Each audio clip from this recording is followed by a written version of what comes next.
quindi siamo qui, l'oroscopo in senese. Questa settimana abbiamo Venere in tutto e se entra in zona gialla. Astrologicamente vedi che scoppiando merda come quando quelli del Bolsonaro vanno alla festa della croce e demane sempre becciare e figgette a quelli demane sempre botte da orbi.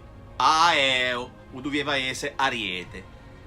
Gay a luna in opposizione. In Shulou, peseggia, doveva arrivare a novità, preparare e mi ande le ghisa. Tou! Bella settimana, gay buoni seggi e Mercurio che Venere. Però attenzione che se masena, a gente, a che patisce. Soprattutto quelli dello Scorpione sono patiscimili. Se sono ausiliari del traffico, sono buoni da fare la bolletta di divieto di sosta anche se parcheggiano in tu garage di casa vostra. Tou lì. Binelli. Gay a luna per traverso. Vede se c'è diade, chete e de crie. Poi però, viene bello. A luna segia. Per me sue. Poi torna tra. Canco.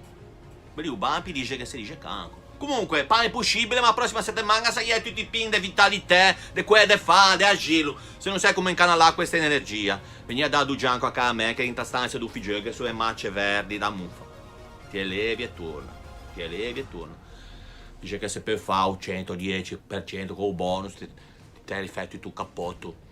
Se puoi anche trainare la geologia, ti che credi? Liu.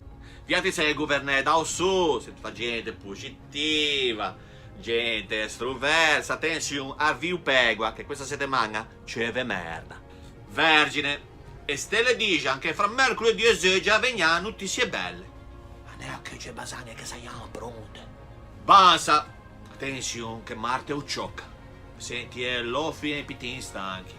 In conseggio d'astrologo, non è da Omega a fare marcare i ricostituenti. Scorpione. Segno d'egua, come quelli di Mason. Scorpione, sta settimana sono difficoltà in Shulò, in amore, con amicizie, ma perché? Non è tanto colpa di Marte, di Plutone che comunque sono GE e Q, ma perché vi altri? Me li stenche balle a tutti. Sei patiscimili, sei mangia merda, Scorpione, belli. Sagittario. X2, se ti vuoi capire.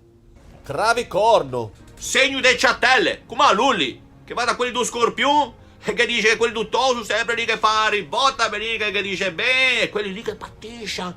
A me c'è la merda qua la rametta. Capricorno, gli astri consigliano fare una corba dei casi vostri. Acquaio, un me segno. Peova e stelle dicono che spettacoli in giro non se ne può fare per via del coprifuoco. L'unica cosa che si può sperare di fare è mettersi una bella peruca bionda e inventarsi l'astrologia con tale musa a gente. Pesci. Marte, Venere e Mercurio, tutti favorevoli come gli arbitri con la Juventus. Se ne è a Pefonsi, il trovier anche se non è periodo. L'oroscopo senese finisce qui. Se vuoi notizie un po' più belle, ne è da Paolo Fox. Allegri!